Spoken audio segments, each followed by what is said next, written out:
Hello and welcome to Between Realms. We're your hosts, Hunter and Allison Fowler. We're talking about accessing heaven, accessing the kingdom of God. We talked about last week having faith and how important it is to fuel our relationship with the Lord. But today we want to talk about obedience because faith without works is dead, and obedience is the key to really operating in the works that God has called us to. So let's take a minute and pray.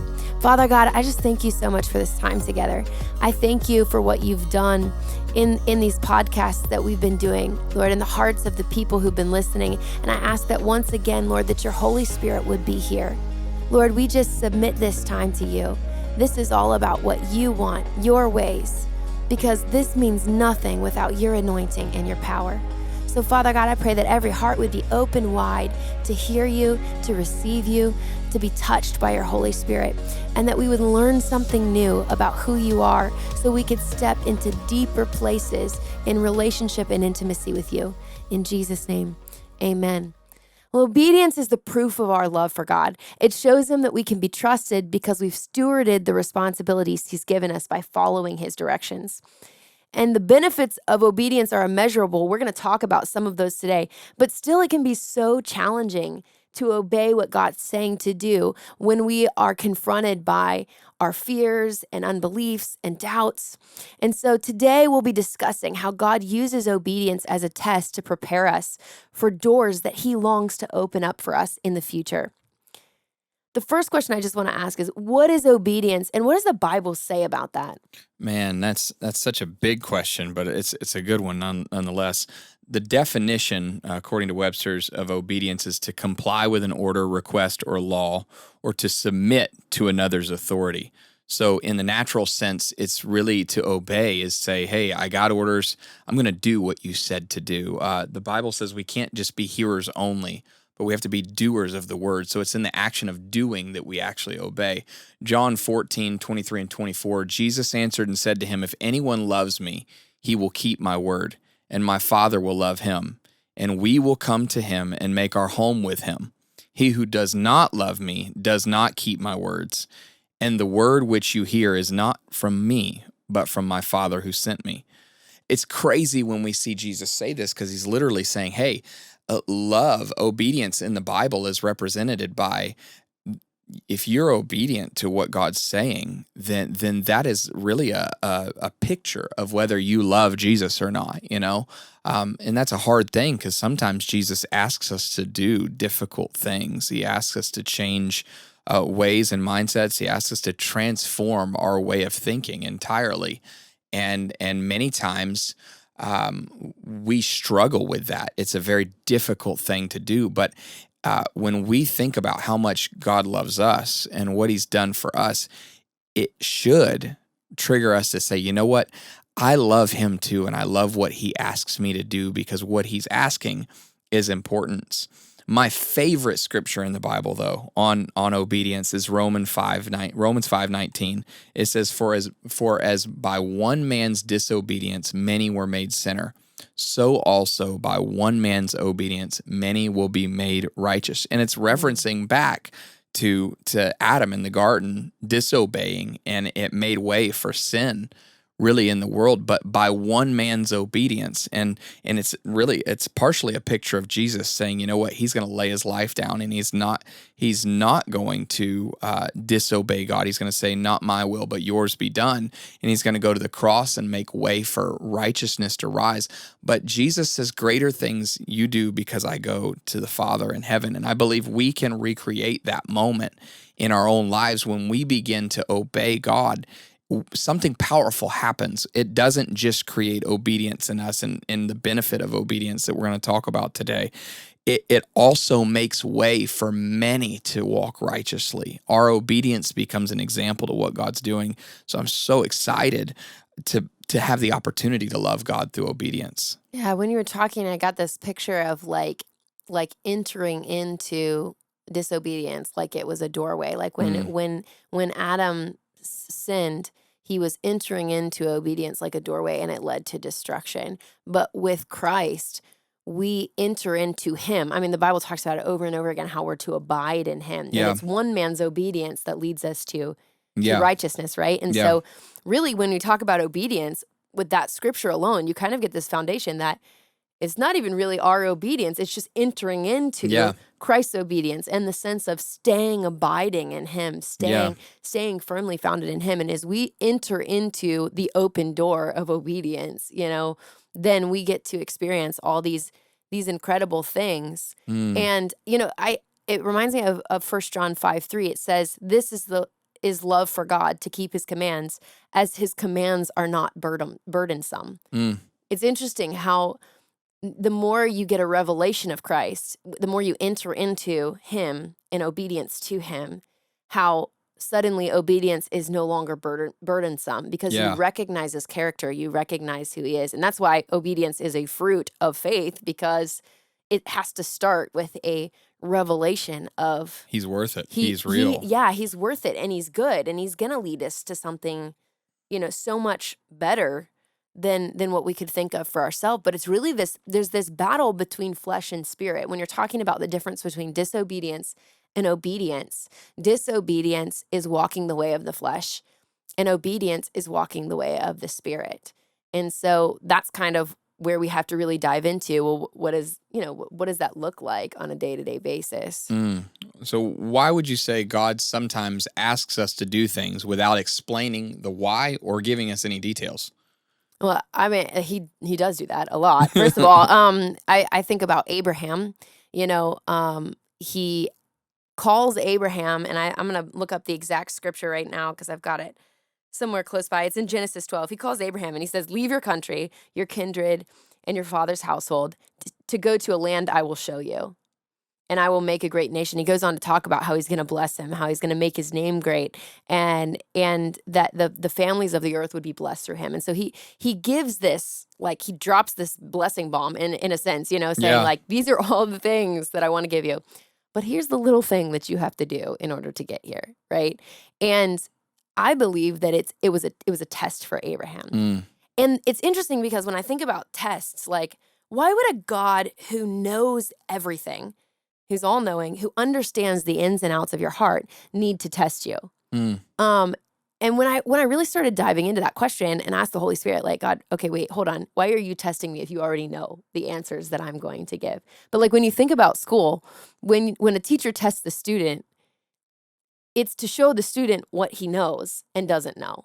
Like, it's not really for the sake of the test is for the sake of the student, not for the sake of the teacher. Yes, the teacher wants to give him a grade. That's great and all, but it's really for the benefit of the student. Well, yeah, because if they moved you on before you were actually ready, if you didn't take the test and you just assume you have the knowledge, and you just assume you have the knowledge and you move on to the next concept, you have a messed up base. Right. Yeah. You can't learn the next concept because you don't have the foundation you need. And in the same way, God asks us to do things that feel very uncomfortable as a way of testing us so that we will know what it is that we need to work on, what it is that God's still doing in our heart to prepare us for this blessing that he wants to give to us. I mean, there are a lot of benefits to obedience, and we're going to talk about that in just a second.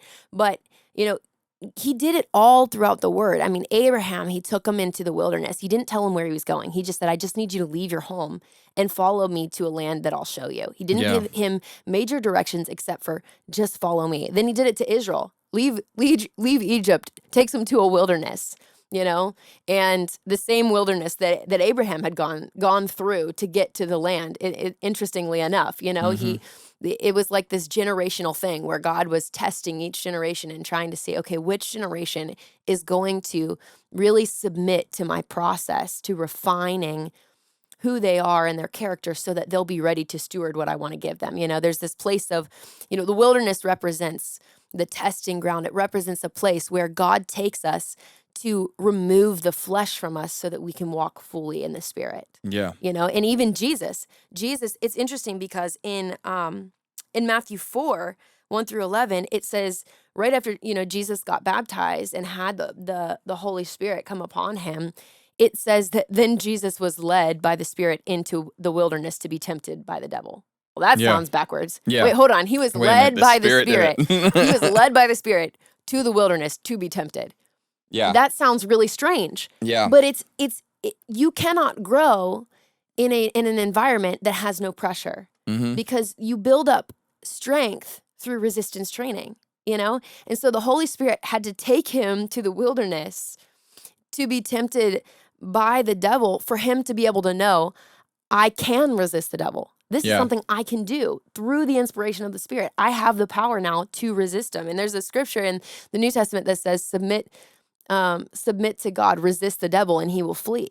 And so there is this season, this wilderness season, where God always will ask us to come to, where he does allow a lot of pressure to come. He allows things to happen that are not necessarily something that he wants for you, in the sense of he doesn't want you to go through something hard, but the fact that he wants to use the hard things to refine you so that you're ready for something even greater. Because every level of our lives, even every reward is a great responsibility, that we have to steward. And even with our children, he gives us the gift of a child, and the reward of a child is this wonderful, amazing thing. But in the same respect, it's a great responsibility. Yeah. And with Abraham, this is exactly why God took him to the wilderness, because he wanted to give him the promise of Isaac. He wanted to give him this son that he would take care of, that he would parent and be responsible for. But he knew that there were some things in his heart that weren't ready yet. He wasn't ready to be a parent yet. And he had to take him through this place of separating the flesh from him, removing from him all these areas of sin, all of these areas of selfishness, so that he could be an accurate representation of God, and a good father to his son. And he didn't want anyone to get hurt by the fact that he still had sin in his life. Yeah. Which is why Ishmael was a big sin, and it wasn't Ishmael's fault. It was Abraham's fault. He wasn't ready to parent yet he tried to force himself to. And then he created this lineage that wasn't able to see God for who he was in all of his goodness, because he got to have the father that wasn't ready yet. Yeah. He had. I think too that, what you're talking about, him becoming a father before he's ready, not understanding the ramifications of his decision. I think God understands things we don't understand. We've talked about it a lot on the podcast, Isaiah 55. For my thoughts are not your thought, my ways are not your ways. I'm higher. His ways are higher. His thoughts are higher. The realm of his thinking is so much greater than ours.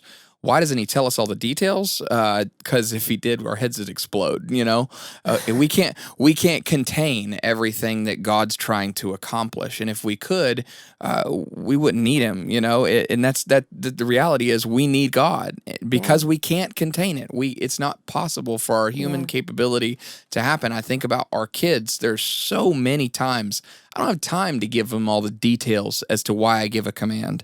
I just need them to obey. If Bella's riding her tricycle, or now her bicycle, down the drive towards the road, and there's a car coming, I don't need to explain car coming, road, street, squished. I don't need to explain all that. I just need to yell stop and have her stop. And so many times God's asking us to do things, and he's asking us to be obedient, and there's no way that he could communicate everything and us understand what he's communicating fast enough for the obedience to have its benefit. Does that make sense?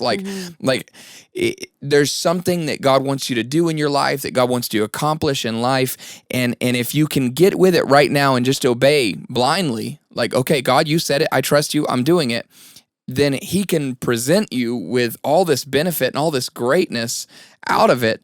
But if you don't take the time to listen right on the moment, then you miss out on that moment, And so God sometimes he doesn't give us all the details, because if he did, we would miss out on things that he's trying to happen. He's seeing things from past, present, future. We see things linearly. So he's taking all this in from all these different directions and saying, do this now. And timing is very important. Well, and he's so generationally minded. And, it brings me back to the Israelites in the wilderness. When Joshua and Caleb went over to the promised land, and they came back with the 10 spies story, and they said that the land is good, and they thought, that God is with them and that they could conquer the land. And there were so many that couldn't. They felt like they couldn't. There were so many who were living in unbelief. That moment exposed a place of distrust in the Lord. in their hearts. And if God would have allowed them to go to the promised land with that much unbelief in their heart, then when God said to fight a battle that looked like a losing battle, that he was going to come through, if they didn't believe that he was going to come through, they could have ended up completely slaughtered. And then everything that God promised Abraham could never happen in the sense of generations actually receiving the promised land, because everyone would have died right then and there. That would have been it. And they got taken over by the giants because they didn't have the faith to see God come through for them in a battle that was bigger than what they were mature enough to handle yet, And so God waited. He literally waited until a whole generation passed away, until a generation rose up that had the belief and had the trust in God to be able to fight the battle and win. And sometimes that's what happens in our lives, that God gives us a prophetic word, or he gives us this piece of information, and then he keeps us in this season of, okay, are you going to trust me? And he just keeps giving us these little tests to expose these things in our heart that are areas of where we don't trust him all the way, so that when he gives us that greater promised land, when he gives us that greater responsibility, that greater platform, maybe you're on here and you're listening and you're thinking, man, I want to step into a greater area of ministry, or I want to do this. Well, the higher you go, the harder the enemy will oftentimes come to attack you, because he doesn't like what you're accomplishing for the kingdom. And if you don't believe in God, now God's bigger than all of that, obviously. Yeah. He can squash the enemy with a second. I mean, he blinked and Satan fell from heaven like a flash of lightning. It's not an issue for God to take care of the enemy. Yeah. But if we don't give him permission to take care of the enemy, if we don't trust him to do that for us, then he can't intervene in our circumstances, and the enemy will take us out. Yeah. And because he knows that, he's not going to promote us to a place of war with giants that we're not ready to face, because he loves us too much to just see us wiped out like that. Yeah. That's part of his goodness. And so we're gonna talk a little bit more about this. What are the benefits to obedience? Well, I mean, when I think about this, first I have to go back to that scripture I started the day off with, John 14, 23, and I want you to listen really closely to this. Jesus answered to them and said, "Anyone who loves me, he will keep my word, and my Father will love him, and we will come to him and make our home in him." I think a lot of people pay a lot of attention to if you love me, you'll keep my commandments, and if you don't, here's the consequence. But I think this little middle part that a lot of people miss in this passage of scripture, and we will come to him and make our home with him. That speaks a lot of the benefit of obedience. Yeah. If we just summarize through the Bible different things that it says is in his presence. He is light. He's clarity. He's understanding. His presence is fullness of joy. He gives wisdom to anyone who asks. I mean, if you want, email us. Well, I'll send you all the references to all these scriptures, but I'm just trying to move quick through this. Where he is, it says, where the Spirit of the Lord is, there is freedom. Those in the vine, we talked about the vine and the vine dresser. Those that abide in the vine have fruitful lives. You're fruitful when you abide. So when you start talking about what is the benefit of obedience, when I get in God's presence, something shifts in the natural. In the natural, it can't contain what God's presence can do. When God steps into a place, things shift. Where heaven is, sickness doesn't abide. Where heaven is, disease doesn't abide. Where heaven is, depression, anxiety, suicidal tendencies, all this stuff just gets thrown out when heaven is in a place. And it says that when we are obedient, when we love the Lord and we're obedient to his word, that he makes his home in us, meaning he continuously abides in me. So these benefits of where he's at, when I read the word and I find what happens when he's in a place, I go back to the Old Testament. I think about Obed-Edom when he has the Ark of the Covenant at his house, and all of his land, in the midst of famine, in the midst of crazy, he's got everything he needs, and he's an oasis to the city because God's presence is there. The embodiment of God's presence in the earth in the Old Covenant is on his property, and because it's on his property, he has an excess. I go through all the places in the Word where we find God's presence. Where we find God's presence, there's benefits that just aren't comparable in any other way. So when I read this scripture and it says, "Those who love the law and love me keep my commandment," and those who do that, that's where I abide. That's where I make my home. I can't think of a more beneficial thing for life. Well, you'd have access to everything that God is. The I am. I mean, He is the Yeah. I am. I am what? I am who? Anything you need. Yeah. He's everything. He has everything that you could possibly need wrapped up in Himself, and He is so desiring to pour that out into us. I mean, I think that God longs for us to have what we need and what we want and what we desire more than we even long for it ourselves. That's so Like, true. I honestly, I do. I just see, it's almost like I see this picture of God sitting at the edge of His seat just saying, oh, come on, just please let me fill that place. Let me be the provision that you need. Let me be that thing that cultivates the potential in you. Let me be that purpose for your life. Let me be the promise that you'll possess. All these things, like I just see Him like saying like, oh, everything that you could possibly ever need or want or desire. Yeah. I'm that.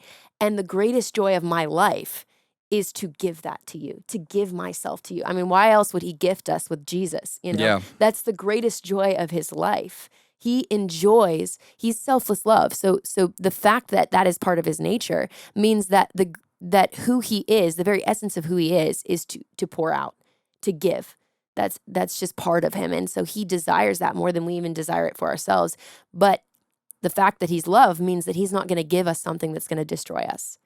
And, everything that you've said as far as like obedience, removing pain and punishment and, being able to just be in His presence and bringing provision and all those things, the opposite is also true, like disobedience. It produces pain. It produces punishment. That's the it truth. leads us to premature death. It breeds impurity. It separates us from God's presence and keeps us from walking in our purpose and stops up our potential. I mean, there's so many things. It brings us into poverty. It keeps us stagnant. Disobedience literally holds us back in every way and keeps us from possessing the fullness of God's promise. If the Israelites would have just believed that God would do what He said He'd do, they could have walked into the promised land so much sooner. They didn't have to live in the delay of waiting their entire lives in the wilderness for a generation to pass away in order to receive that. Yeah. It was disobedience that caused the delay to their promise. And the very thing they wanted the most, they were the cause of not getting it. Say that again. The very thing they desired the most, they were the very cause of not getting it. Their unbelief, their disobedience was the delay that kept them from receiving the fullness of what God had for them. It wasn't God being cruel and withholding from them. Yeah. He wanted it for them, but He knew it would destroy generations. It would destroy everything. And so, God is waiting for us to believe His word. He's waiting for us to trust Him and show it through our obedience. That's good. So what would you say if I had to ask you on the spot, what's a time you obeyed? Tell me about some time that you obeyed God and maybe the benefit that you saw in just a moment in time. Oh man, there's been so many times. I mean, everything that God does when He tells you to do it comes with reward. I mean, it's incredible. But I think back to when God told us to move to Ohio. Yeah. And, we had said in our minds and in our hearts kind of like, we want to wait until we're ready and really, prepared to have a baby. So we're going to wait a little bit longer. Like that wasn't really something that was part of our plan necessarily. But like in the midst of, God spoke to us. He said, I want you to move back to Ohio. And in the midst of that transition, there were all these prophetic words about how we were going to have a child sooner than we expected and how, we were supposed to move. And so literally the day we got here, I mean, we had to, take a leap of faith and just come when God told us to come. We didn't really have a place yet. We were hoping to like build and everything was still kind of in the works and our house wasn't really built yet. There was a lot of things that, that weren't really together all the way. Like we didn't really have all the details. We didn't know how it was all going to work out. Even with working in ministry, like we came and Dad said, hey, we're going to find something for you, but we didn't even really know where we were going to fit, with what was going on. And we just knew that God said it and He knew that God said it. And so we obeyed and we get here. And the very first day that we get here, I took a pregnancy test, and sure enough, I was pregnant. And, in that moment, I realized that was like almost like a sign of like, thank you for obeying. Now you're ready for this next season. You're ready. You're like, Yeah. it was like I had, for a long time, I had desired to have a baby, but we had said, we're going to wait, we're going to wait, we're going to wait. And I felt like maybe I'm not ready. Maybe this is, but it was such a huge desire. It was such a longing in my heart for that. And it was like through that obedience, God was like saying, hey, you're more ready than you think you are. Yeah. And it was such a joy and a delight. And I'm so glad that God changed our plans, because it was through the process of having Isabella and having all three of our children, Ellie and Isaac. It was through the process of motherhood, really. Yeah. That gift of motherhood, that reward of our obedience, that God cultivated so much growth in me that like I wouldn't be who I am today if it wasn't for God handing me that reward, that benefit. But in the same way, oftentimes a reward is also a responsibility. Yeah. And God will give us these amazing, incredible rewards. And at the same time, he's like, okay, this reward is even another test to see, are you ready to steward more? Yeah. Like if we're responsible, if we steward the small things, then he gives us even greater things. And every season of life is like, okay, here's the next reward. What are you going to do with that? The next reward becomes a test. And as you obey with what you're supposed to do in that season, then God rewards you even more in the next season and gives you another child, or gives you a mandate to, write a book, or, whatever it is. It's like these small little steps of obedience and all of the rewards. God has this whole process of growing us and cultivating us through it. And it's so beautiful and wonderful. And I can't imagine life without the joy that our kids have brought us, you know? He who's faithful over little is made ruler over much. I think that big time when you talk about, the reward being a responsibility. To be ruler over something means you have to make the decisions. You have to be able to carry it and to be responsible for it. So I think that's really powerful. Are you ready to steward it?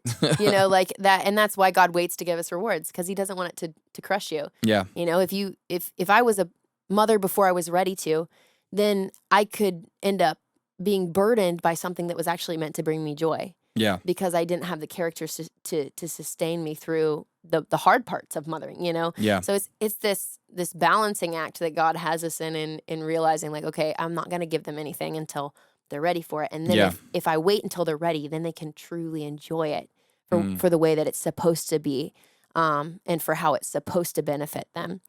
So there's a lot of people, who at this point, they're listening to the podcast and they're saying, okay, that's great. Like, I love the idea that obedience brings reward, but what do I do if I'm living in disobedience? What do I do if I've already disobeyed and I've got it wrong? Like, how do I make that right?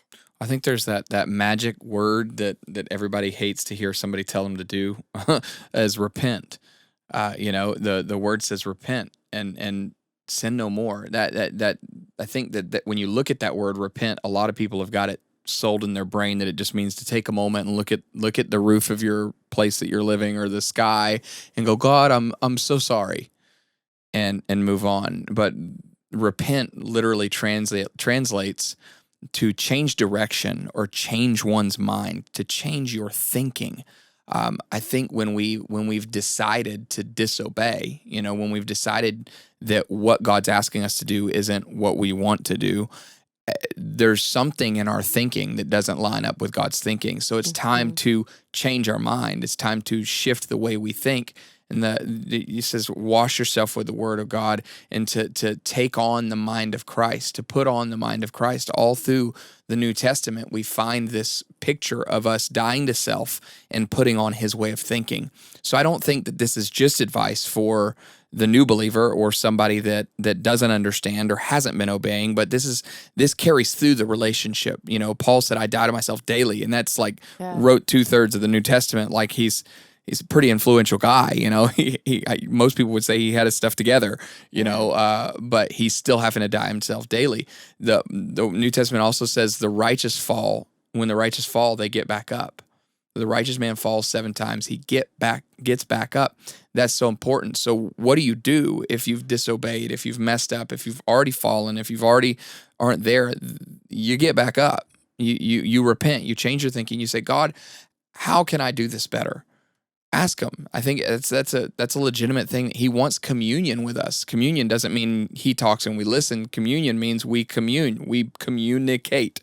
That's where we get that word from, So I think it's important that we're, like we talked about in previous weeks, we're asking Holy Spirit, we're asking God, what can I do? How can I fix this? How can I grow?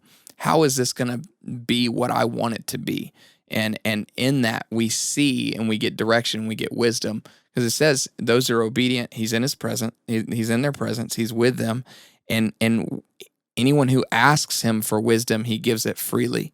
So if I need wisdom on how to think, I can ask him for that. Yeah. And I think that's where I would start as far as where do I get, what do I do when I've been disobedient? That's really good. It actually reminds me of this time I had a vision and I saw these like parachutes with gifts attached to them floating down from heaven. And they were headed towards this field full of people, and they were all kind of like walking different paths that God had ordained for them. And I watched as like some people, they got discouraged and they stopped listening to the voice of the Lord and they walked off a different direction. And yet that gift still came and was sitting like right on the path. And they were like discouraged, saying like, oh, well, it's never going to happen. Like the thing that I want, that the desires of my heart, it's never going to happen. And so they got off track, but nobody came and took their gift. No one came and took what God had ordained for them. And I like knew it was the cry of God's heart, like, come back. We're almost there. Don't walk away. Now you're walking further away from the thing that you were actually wanted, But I saw like the opposite. I saw people who were following the leading of the Holy Spirit. And as the gift would come, like they were aligning up with what God was giving them by just listening to his voice and being obedient. And they were like in perfect sync, with this gift and with the promises that God wanted to release over their life. And they would lift their hands and thank God. And as they would thank God before they even saw it, that gift would drop right into their hands. Yeah. And it would unwrap itself. And like a lot of people feel like they've been forsaken, like God's not following through on his end of the bargain, like God's not bringing the reward. But it's our alignment that's been the problem, not God's release. Yeah. God, as soon as we ask, just like you said, there's that scripture in Matthew 7, ask and the gift is yours, seek and you'll discover, knock and the door will be open to you. Mm-hmm. When we ask, God sends it, but then we have to seek. We have to continue to stay on the path that God has for us. I mean, what you're talking about with the gifts, with the like parachuting gifts and everything, it takes me back to football. Like in football, there would be timing routes, and a timing route, it wasn't about, is he open or is he not? It was, we read before the play happens, the play snapped, and the receiver is told, get to this spot. The quarterback doesn't wait to look to see if he's open. He doesn't wait to figure it all out. He throws the ball before he's anywhere near the spot. And it's hard for a defense to read that because you're not reading what's on the field. You have to predict the future, basically, to play defense on that. You have to be able to read and predict the future. So it makes it really tough for a defensive-minded person to figure that out. And sometimes I believe God is doing that, and he's not giving the enemy any inkling to what he's doing. And it's a timing route. He's throwing you the ball, and he's saying, hey, get to the spot. Do what you're supposed to do. And your obedience to the play, if you're obedient to the play, if you're running the play that's called, then so I don't have to work any extra for it. I don't have to like juke my defender out. I don't have to make them figure out what I'm doing. I don't have to, there's not a lot of aggression that has to be in that play. The trick is being run back here and the attention is being pulled back here for them to be in the wrong place. And I just run to the right place and the ball just kind of falls in my arms. And there's not a lot of extra work in that. But if I don't run hard enough, if I'm not committed to the goal, and I don't get to where it's going, if I run the wrong play, if I divert and do the wrong thing, then the ball is in the air and nothing is happening with it. And so many times I believe that what God's desiring us to do gets intercepted because we're out of position and we're not in the right place. And we got to step up to the plate and read the playbook. The Word of God is our playbook. Yeah. Read the playbook, understand what God's asking us to do, and be where he's called us to be, because it's in that place that the blessing is simply waiting for us. That's so good. I mean, and it shows how much we trust God. You know?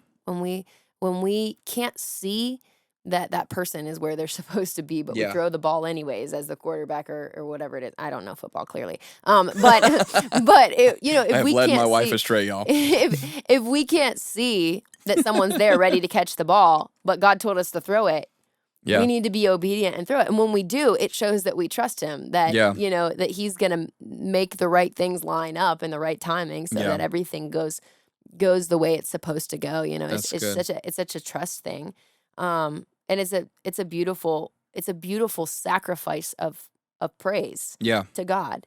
You know, it's like Psalms 104 says, you pass through his open gates with the password of praise. So obedience sometimes is a sacrifice of praise because you can't see everything, you don't know everything, and you're thanking God on credit. You're praising God on credit, saying like, "Hey, I know you're going to come through for me. I'm That's so going to good. obey because I trust that you're going to be there." And when we do that, it just opens these doors for us. I mean, left and right, you know, all Yeah. these doors become open to us because God knows I can trust them, because even when they couldn't see me, they knew that I would be there, that That's so I good. would show up. So, you know, let's get to this last question. You know, what should I do if I don't feel any conviction to obey or any motivation? Yeah. So Psalms 139, 23 and 24 says, "Search me, O God, and know my heart. Try me and know my anxieties, and see if there is any wicked way in me, and lead me in the way of the everlasting." This is David calling out to God. David, who the Hall of Fame literally calls a man after his own heart. He's God honored him in saying he's a man after his own heart. David had all his mess ups, all his mistakes, but something that David did consistently is said, "Search me, God, know me, show me what's wicked in me, show me where I'm wrong." And I think many of us, when we've gotten like our conscience is seared, so to speak, our conviction has been seared off, we're not paying attention, we've forced ourselves just to do what God said not to do so long that we're not even sensitive to what he's asking of us or what he's telling us. I think we have to come to a place, I've been there, I walked through this, we have to come to a place where we say, "God, I want you to convict me. Yeah. I want you to come show me where I'm wrong." And that's difficult. You know, it's difficult for people to admit, you know, I can't figure this out on my own. I don't know when I'm doing right and wrong. I just don't feel it. But I believe that God, like we talked about, he's looking for that common union. He's looking for that communication with us. And when we ask him something, he's not somebody that gives us what we're not asking for. You know, he's not looking to harm us. He's looking to benefit us. So if we want conviction, if we want, which we should desire conviction, because that's how we grow closer to him. That's how we deal with the little foxes. That's how we deal with the little things in our life that are leading us astray, that are helping us to mess up, really, is that conviction of the Holy Spirit. And we've talked about the difference between conviction and condemnation. We've talked about all this stuff where God is trying to better us through conviction. He's not trying to shame us. He's not trying to hurt us. Yeah. He's trying to show us, hey, this is an area of weakness, and I love you enough to tell you, if you'll work on this, life can be better. You know, he's willing to say, this area right here, it's hurting you. And that's love. Like Yeah. that really is. It's love. So if you're in a place today, if you're listening and you're in a place where you're like, you know, I haven't felt conviction. I haven't heard God telling me where I'm right and where I'm wrong, and I don't even recognize when God's giving me instruction. I think it's time that you enter a season where you're continually asking God, search me and know me. Yeah. Expose that weakness, expose the wickedness, show me what I can do. And I believe that he's faithful to show you. And it might be a little bit painful. You know, they give you anesthetic for surgery that's meant to hurt you, or that's meant to help you, excuse me. They give you an anesthetic because if they don't, there's a lot of pain involved in cutting an infection out. Right. You know, so there might be some things that are hard processes to walk through. It might be a little bit painful.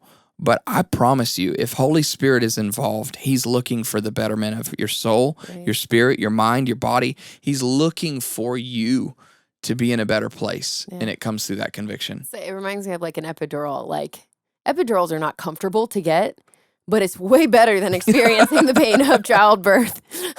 And kudos to all those moms out there who did it without. I'm not saying it's a good thing or a bad thing, but I'm just saying, like, sometimes the Holy Spirit, the conviction is kind of like that. It's like, it's hard in a sense, you know, and it burns a little bit and going in, you know, but it keeps you from way worse fates. It keeps you from things that are so much more intense and so much worse than what you would experience if you didn't have that, like, ping of conviction.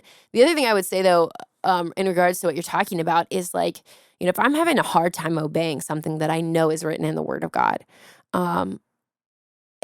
asking God to search me, asking God for conviction is so important. But the other thing I oftentimes try to do as well is to ask God, like, what is it that you see, you know, when you look at this sin? What is it long term that this sin is going to lead to? Like, show me the thing that this is going to lead to, and the hurt and the pain. Let me see it ahead of time, like how bad this is going to be and why you hate this sin so much, why it's so horrible and horrific in your eyes, so that I have motivation to know, yeah, I don't want to go down that route.